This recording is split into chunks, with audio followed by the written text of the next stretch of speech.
今日我哋嚟睇睇錦駿苑嘅居屋兩房單位，一推開屋企大門，淺色亮面瓷磚好似月光咁流射，成間屋嘅奶油色基調即刻溫柔到爆。淺灰色嘅雲朵沙發配上軟綿綿嘅地氈，成個慵懶 feel 就嚟晒。原木儲物櫃嘅溫潤紋理輕輕鬆鬆就融入空間，生活嘅浪漫氛圍拉滿。推開長虹玻璃門啦，睡房自成一個靜吉小天地。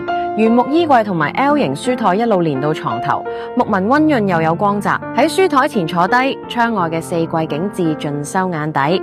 軟包床頭舒服到唔得了，再配上原木家具，完全係個超愠意嘅休息空間。返到客廳，再入主人房，一張大床就挨住個大窗，陽光唔使客氣咁直入嚟。從原木衣櫃延伸出嚟嘅 L 型書台，平時可以做客嘢，得閒又可以發客呆。木紋同寬敞嘅大衣櫃連貫統一，實用同美觀 perfect 結合。最後行入廚房，淺色亮面瓷磚同原木儲物櫃互相襯托，木質櫃面嘅天然紋理好清晰，工具都擺得好整齊，煮餐飯都變得好有詩意。隔籬就係客廁，深色瓷磚夠晒高級又唔易污糟。